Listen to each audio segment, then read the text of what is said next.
All right, so this morning we're in Genesis chapter 9, and we're going start in verse 18, and we're going to cover that all the way through the end of chapter 10, which we're going to spend a lot more time in chapter 9 than we are chapter 10, and that will be for obvious reasons when you take a look at chapter 10.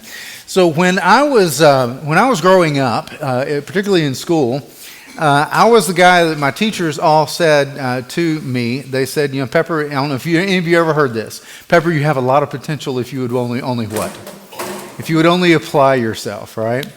And I was probably capable of making all A's. I think that capability was there.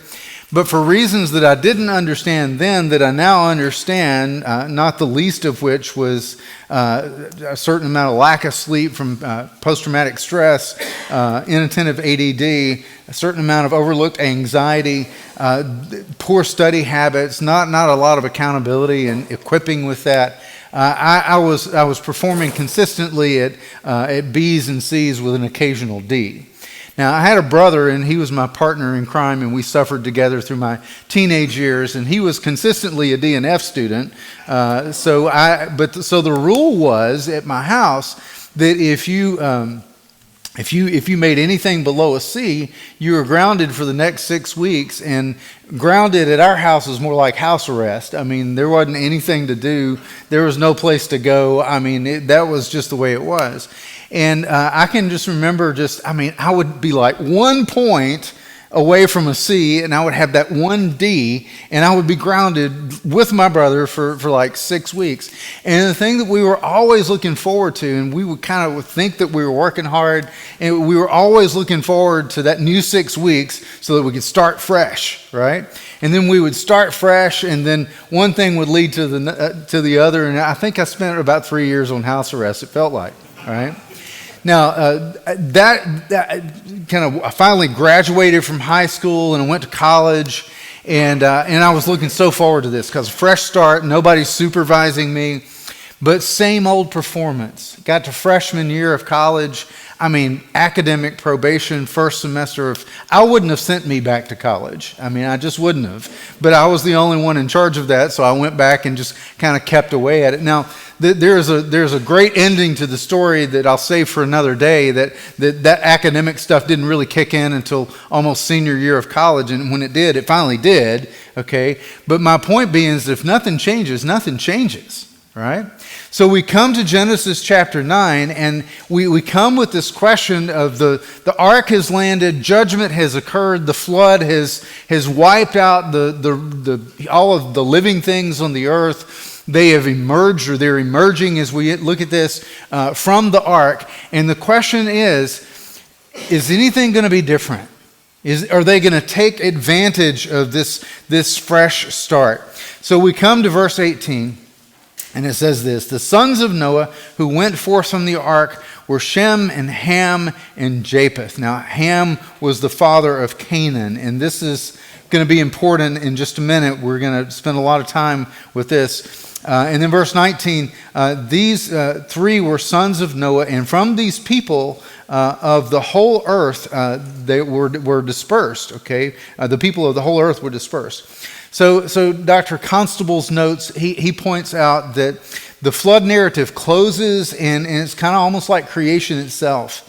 And this single family emerges from the ark, and they're commissioned to fill the earth, right? And the Hebrew there is para Yerubah, and it's the same. It's the word that's be fruitful and multiply, and it's this echo that we have from Genesis 1:28. So this post-flood world is now this kind of this reboot of Eden.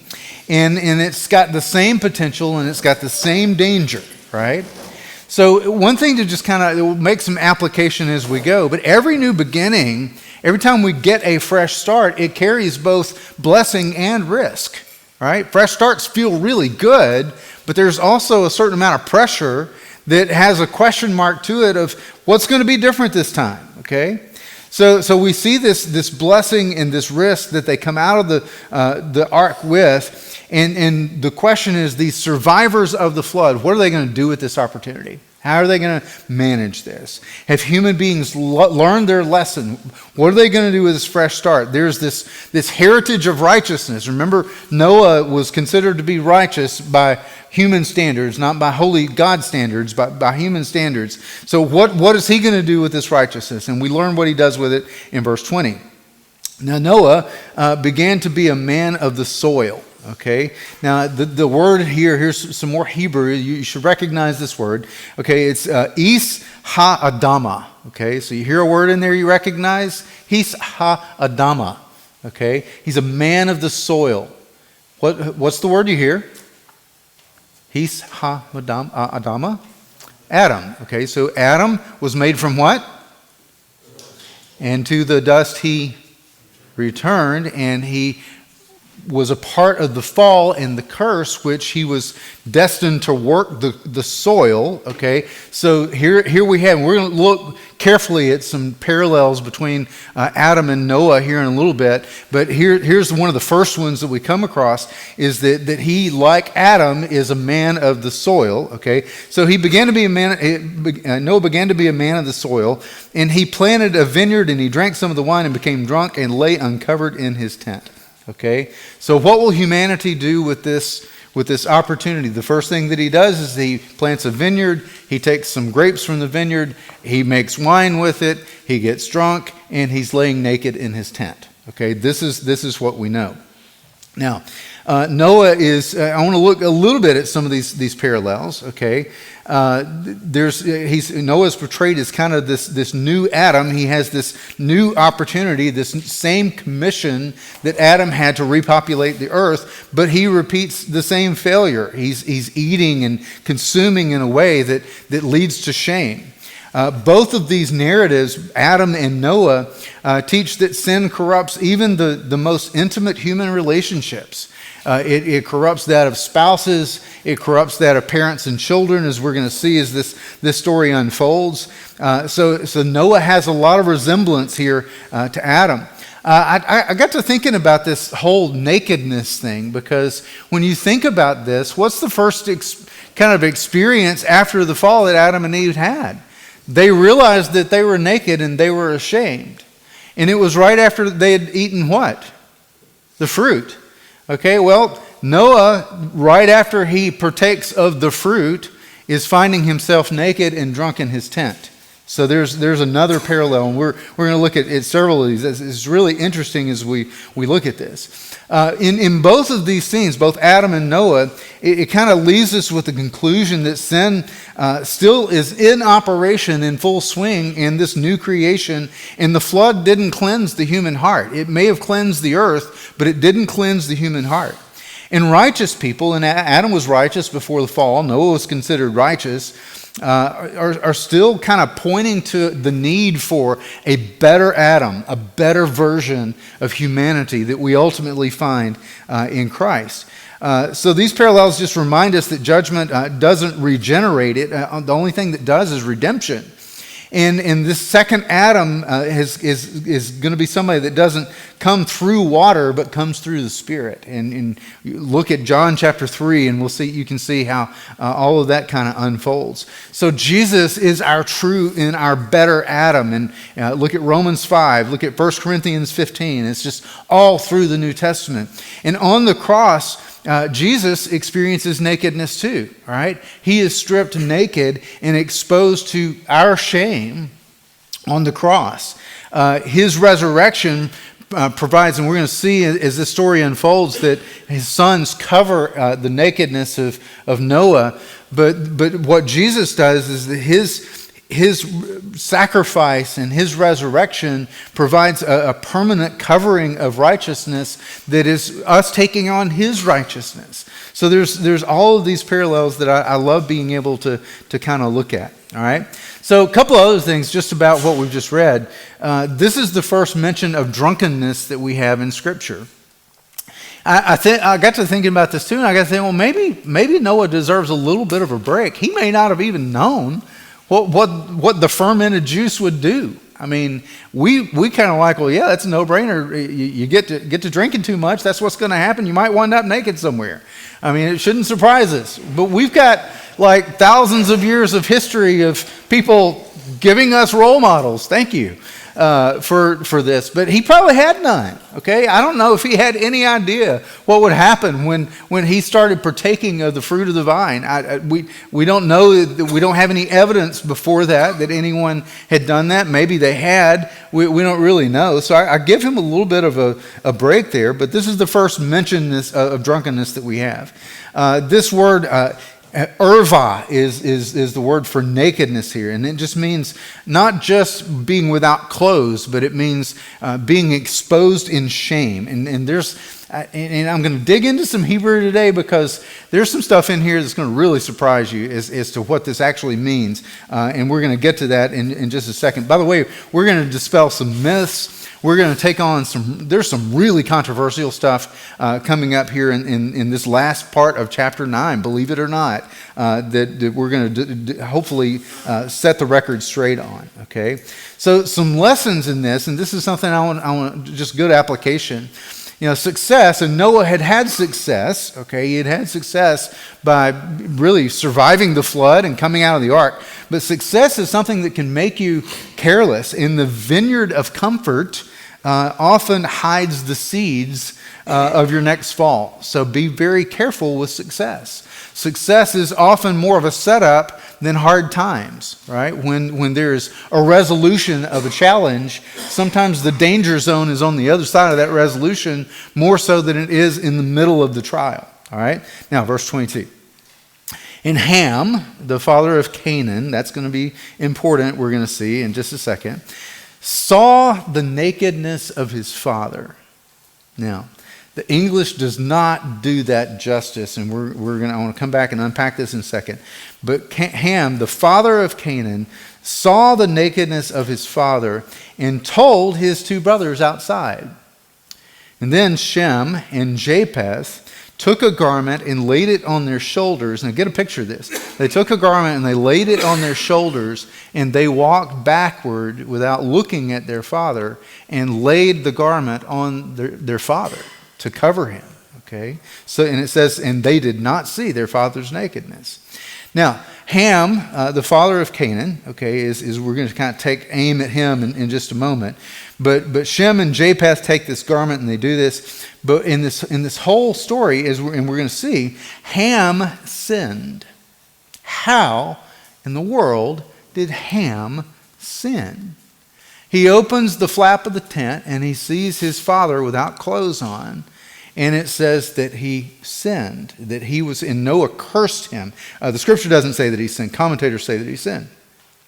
So here we go to this word that has to do with looking at. Okay, in the English, guess what this word is? Okay, you're gonna see if I'm gonna test your Hebrew here. You may know this one.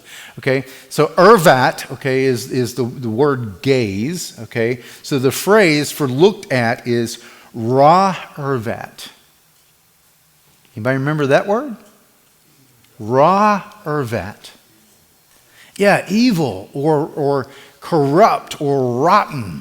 Okay, so what this is saying is that Ham rottenly gazed at his father. Okay, now I had to really dig on this, but there's a lot of information to be found. So there's a couple of different theories about this. The worst of which is that he looked at him in an incestual, arousing kind of way. Okay, that's probably the worst of the theories of what this word could actually mean. That he looked at him and there was something sexually that was aroused in him, and he had the idea of incest in mind. Okay, that's possible.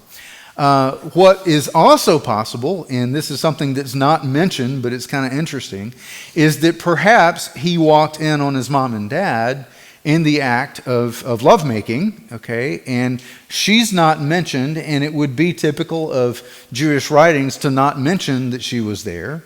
But there is even maybe some indication that he took advantage of his mother, okay, from what scholars have kind of pieced together. What seems to be more the case, and those are possibilities, those are not conclusive, okay, but what seems to be more the case was that he basically not only noticed that his father was naked, but he broadcast that his father was naked and made ridicule of him. Okay? And this was something that would have been extremely dishonoring in Jewish culture. Right? And the reason that we conclude that is because the next thing that it says is that he went out and he told his brothers. Okay? So there's a lot of possibilities going from worse to more likely. All right? But it seems like the more likely explanation of that is that his rotten gaze involved exposing his father in a very dishonoring kind of way. All right? So the Bible Project talks about this, says that the issue is not really sensuality, but it's scorn. It's refusing to honor the one through whom God's blessings had flowed, right? So this refusing to honor. So Shem and Japheth, in many ways, act like priests. And they back up the garment and they lay it over their father. And this careful posture just contrasts their reverence with Ham's irreverence, right? So here's a part of the debate, and I want you to think about this, and then we're going to get to, I want to give you our question for this morning. The debate is enabling versus honoring. I want you to think about this. So if there's sin in the camp, is covering that sin enabling? That's a question. That's not your question for this morning, but that's a question. You can talk about that at your table. Is covering up this sin that Shem and Japheth did, is this in some way preventing the consequences? I would say probably not. Not in this case, because there was an honoring that took place that maybe Shem and Japheth didn't enable anything at all, because when Noah sobered up and he found himself covered, he realized his sin. And the text will tell us this. We'll see this in just a moment. Okay? And maybe he realized it because he realized that maybe he had been naked, or he actually still was naked and just had something laying over him. Or maybe he asked them what happened and they told him. I mean, the text doesn't tell us clearly about that, but that's entirely possible. But Noah probably figured it out, all right? So it wasn't that the sin wasn't addressed. They addressed it, but they represent a redemptive response in dealing with it privately, and they allow for honor for their father through whom blessings had flowed, right? So covering does not equal excusing, and honoring does not equal denying. So if you've ever been in leadership, and I've been in many different roles. I have my own clinic, my own business. I've been a pastor. I've been a CEO in a nonprofit. I've been a chair of a school board. Yeah, that was fun.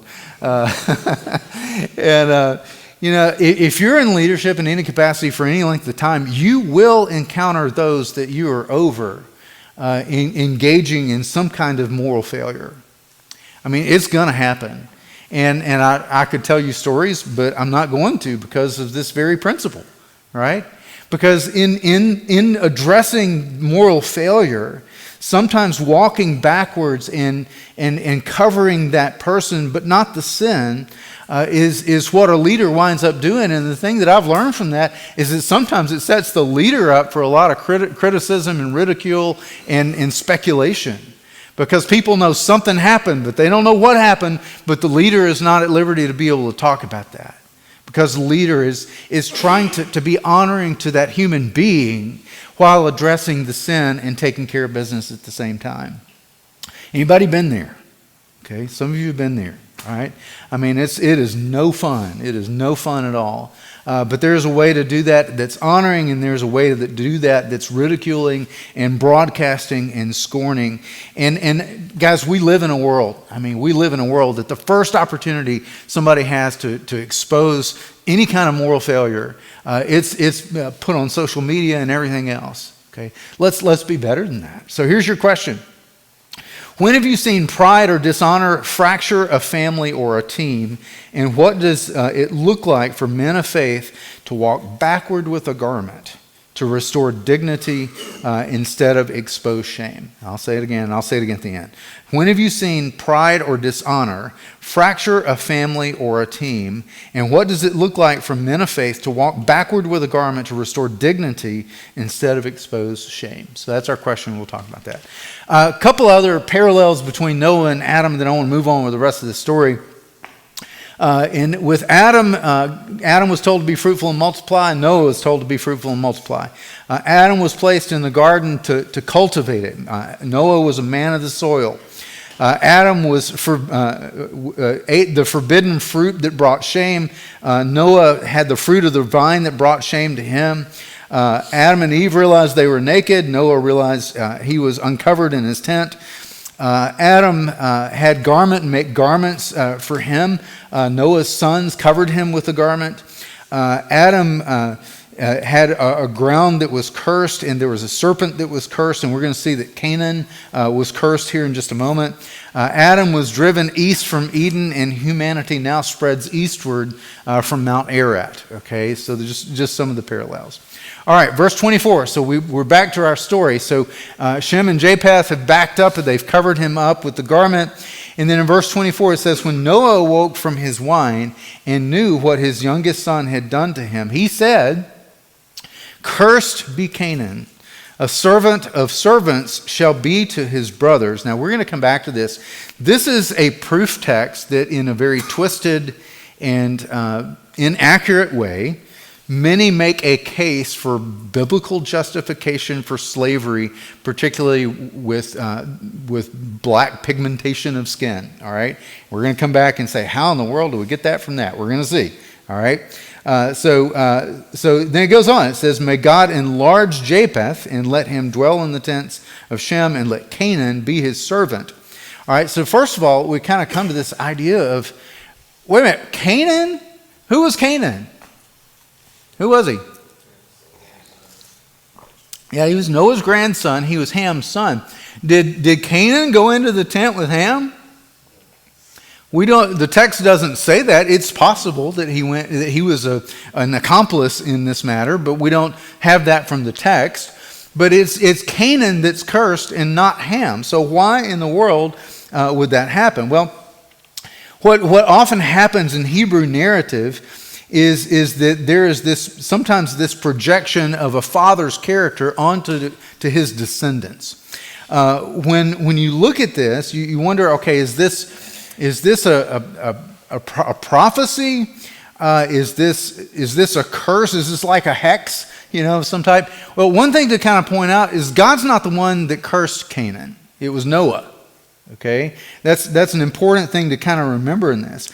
And when you see this kind of curse from a father, it's more of a foretelling sometimes of the kind of the direction that a child's generations are going to go. Okay, their descendants. And in ancient thinking, this kind of moral conduct would be something that would be replicated in their children and their grandchildren. There's this seed theme that we see, and we're going to look a little bit more carefully at Canaan here in just a minute. But the contrast between Canaan and Shem and Japheth, is it Shem's line or Japheth's line? One of them leads to Christ. I think it's Shem's that leads to Christ. And then this other one leads to Babel and Babylon and Nineveh and all of these evil cities that comes from the line of Canaan.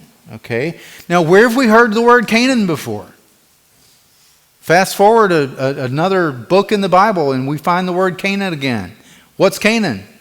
It's a land. Where's the land? Huh? Yeah, it's the promised land. It's the land that's flowing with milk and honey. And who inhabits that land? Canaanites. And God's mission to Joshua is we're going to drive them out. We're going to drive out the Canaanites and the Hittites and all the otherites that are in the land. They all get driven out, okay? But they are considered to be an evil people group, okay? And this is the lineage. Now, if this doesn't sound familiar, remember if we go back to the lineage between Cain and who was Noah's other son in chapter 5? No, the other one. Seth, yeah, Seth. So between Cain and Seth, there's this contrast of lineages, the seeds and the lineages, that one led in one direction and the other led in a different direction. So you remember the Hebrew word for the generations? We're going to see it in just a minute, verse chapter 10. Toledot, okay? Toledot is the word for generations. So it's this toledot, the generations and the lineage goes in different directions, okay? So we're going to zoom in and kind of take a look at this in just a second. So no, actually it's right now. So we see where Canaan's lineage goes. It goes to Babel, it goes to Babylon, it goes to Nineveh, and this is actually told to us in chapter 10 that we're going to see coming up. Shem's seed is traced all the way to Jesus. And where would they all go? Well, we talked about the promised land. The question is, does this curse ever get reversed? Okay, with Canaan. Now let me take you real quickly. I'm not going to camp out here long. To a verse in Matthew chapter 15, Matthew 15:21. Jesus was in the middle of ministry. He had gone to. If you were with us when we studied this in Matthew, you'll remember some of this. But he had been near the district of Tyre and Sidon. In verse 22 it says this, "And behold, a Canaanite woman from the region came out and was crying, 'Have mercy on me, O Lord, Son of David. My daughter is severely oppressed by a demon.' But he did not answer her a word. And the disciples came and begged him, saying, 'Send her away, for she's crying out after us.'" Now, as we kind of look at this, when we were studying it before, we thought, well, why would they say that? Well, she was a Gentile. We knew that, okay? So that was not good. She was a Gentile. But there was a lot more riding on this than being a Gentile. She was a Canaanite woman. Matthew is clear to tell us this. And this Canaanite woman goes all the way back to the story in Genesis. And Jesus answered, I've sent only to the lost sheep of the house of Israel. But she came and knelt before him and said, Lord, help me. And he answered, is it not right to take the children's bread and throw it to the dogs? And she said, yes, Lord. Even the dogs eat crumbs and fall from the master's table. Then Jesus answered her, O woman, great is your faith. Be it done for you as you desire. And her daughter was healed instantly. Right? So in some ways, just this act of Jesus is a very big exclamation point of even the Canaanites. Even the Canaanites who were cursed from the beginning are now a part of the kingdom of God, and they are welcome in the kingdom of Jesus. Noah blesses the Lord, the God of Shem. He identifies Yahweh with Shem's line, and from the line from which Abraham and Christ will come. And this kind of brings this part to an end. Now, I want to talk a little bit about this controversy. Okay, so a couple of questions that we have that come up in this. One is, does this really imply any kind of racial dominance? Okay, so this cursed be Canaan, a servant of servants, he shall be to his brothers. So there are those that would argue, and this is where there's just no evidence for it, that the curse actually made Ham, actually made Ham and Canaan black. And that there's just no evidence of that whatsoever. And that somehow, and we do know that the descendants of Ham and Canaan eventually migrated to a part of Africa. But the Egyptian wall art that you see from during that time doesn't have any indication that they were black in their pigmentation. And somehow people take this and say that, well, okay, because they were black and black people were captured and made slaves, that somehow this all connects together in some twisted kind of way. So there's just no evidence of that. As a matter of fact, the more immediate descendants of Ham and Canaan were more in the Near East Palestine than they were in Africa. That was an eventual migration. But what happens with the conquests of Joshua is that they are made subject to Israel in the conquests of Joshua. So that's where that prophecy kind of comes fulfilled. Not later in Africa or anything kind of crazy like that. When you look at the wider arc of biblical teaching, it goes in the opposite direction of any kind of racial hierarchy. Acts 17:26 talks about from one man he made every nation. right? Galatians 3:28 says that we're neither Greek nor Jew or male or female, but we are all one in Christ. Revelation 7:9 says all the nations and languages are equal before the Lamb. Okay, so there's just no evidence to support any of that. So that one's a little bit obscure. But the other question that this brings up, and this is one that I hear more about, and my charismatic brothers and sisters get really excited about this. That's the idea of a generational curse. Okay, you hear this from time to time. Well, that's just a generational curse. And some people would take it almost to this extreme of it being like a bubble, toil, and trouble kind of curse, And here we are at Halloween talking about curses, but I don't know that that's what this is talking about. So when this idea of a generational curse we see this with Noah cursing Canaan. But in Exodus chapter 20, verse 5 and 6, listen to what it says here, okay? So God visits the iniquity of the fathers and on the children to the third and the fourth generations, but he shows his steadfast love to thousands, okay? So this idea of visiting means allowing the consequences to play out naturally, not causing the consequences, but allowing them to play out naturally within family systems. So we even get into this other kind of debate of nature versus nurture. So if Canaan carries in his genes this curse, I mean, do his descendants are they without any choice in the matter, or do they have some kind of choice? So Ezekiel 18:20 says this: the soul who sins shall die, but the soul shall not suffer the iniquity of his father. Right? So the curses, the sins that my father committed doesn't mean that there is this inevitable, choiceless direction in of behavior that is going to befall me just because my father committed those sins. However, are there generational patterns? You better believe there are generational patterns. I sit and talk with people every single day, okay, where I'm talking about things that they're unpacking from their family of origin, some of which was sin, some of which was just proclivities and patterns, and some really was fairly innocent, but it still impacts them in some ways. So yes, there are generational patterns. I hear I hear guys say this sometimes. Man, I've got a temper. Okay, well, my dad had a temper. And his dad before him had a temper. We got tempers in our family. Well, guess what? There's no such thing as a temper. Okay, Frank, did you take gross anatomy? Did you find a temper anywhere in that body? Okay, it's not in there. Okay, it didn't get passed down. You didn't even find a warped temper that maybe was warped from the generations before it. There's no such thing as one, right? You and I, before God, are responsible for ourselves. We're not responsible for what our fathers did. That's their sin. They were the ones that were accountable for that. You and I have the ability to change that direction and to change that pattern. So we can inherit broken patterns, but we don't have to repeat them. There is such a thing called grace. There is such a thing called changing your mind. Right? Sin is something that never stays personal. When you and I sin, it can spill out into the family lives of our children and the children beyond us. It can have influence, but it's not something that absolutely determines them. But we can also choose to bless. All right?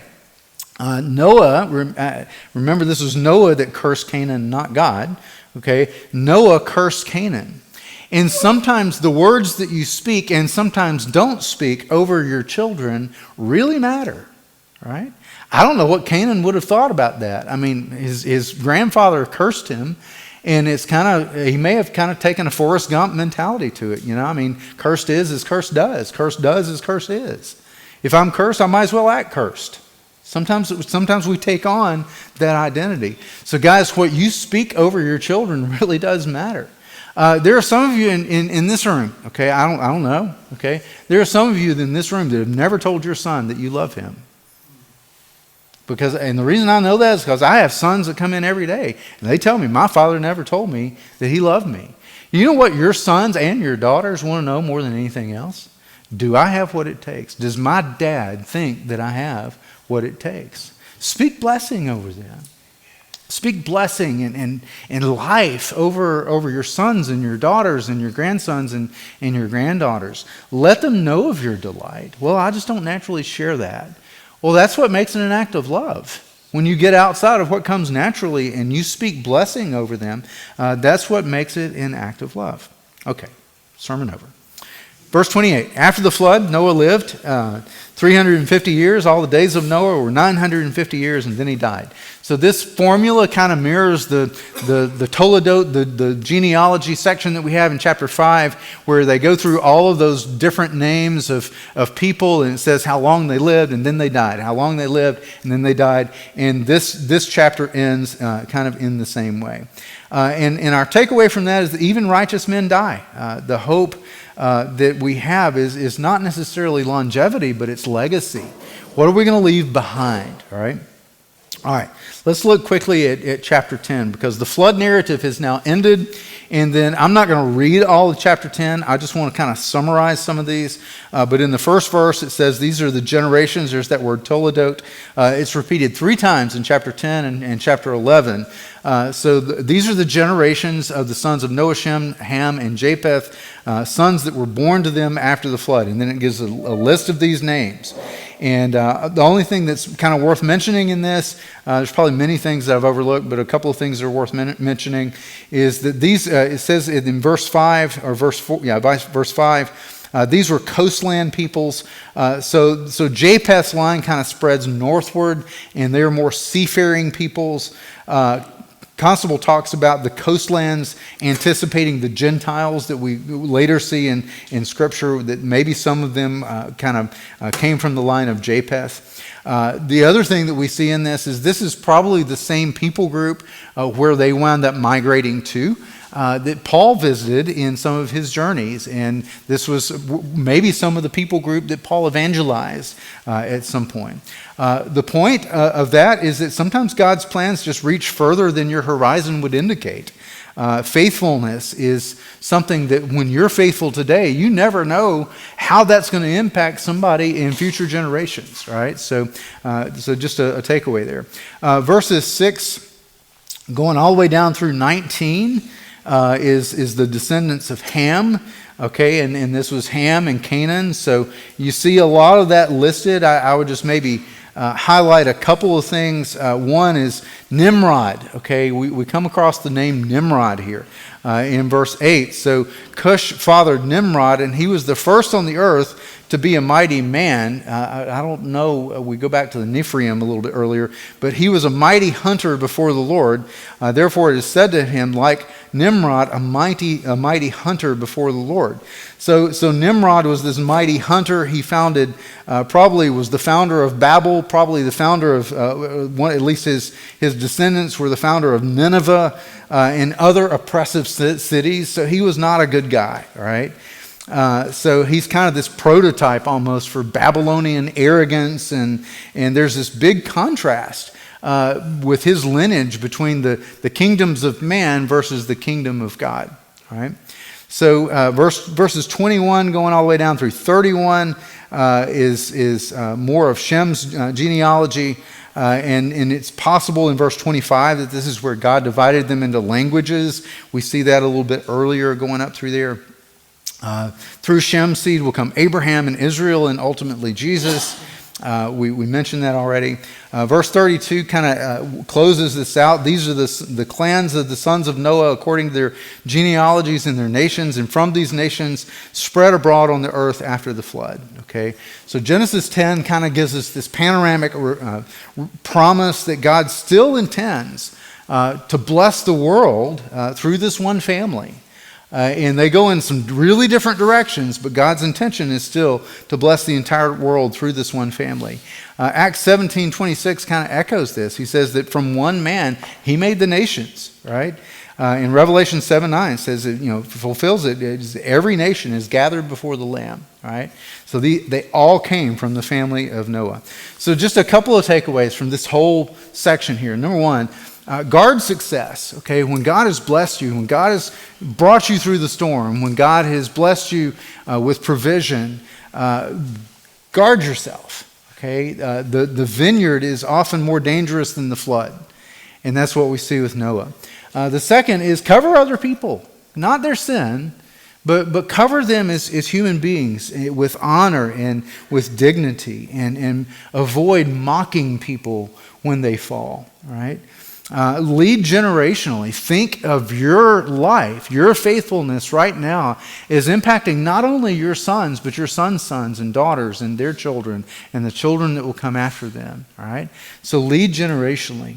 And then live missionally is the other idea, is that God's promise through Shem aims at the nations, and there is something redemptive about the line of Shem that makes a difference in the world to come. Your faithfulness in what your children do with missional living and the way they see you living is going to be something that impacts the world, hopefully for generations, right? So think in those kind of terms. All right, so our discussion question is, when have you seen pride or dishonor fracture a family or a team? And what does that look like for men of faith to walk backward with a garment, to restore dignity and expose shame? How can we do that today? Okay. Now, you don't have to get into any intimate stories or of details that would expose anybody, certainly not. But guys, you have an opportunity today. Whether it's on social media or in the workplace or in your family, to act with honor with other people that may have times that they don't do so well. All right. So talk about that at your tables. Pray for each other, and I'll see you guys next week.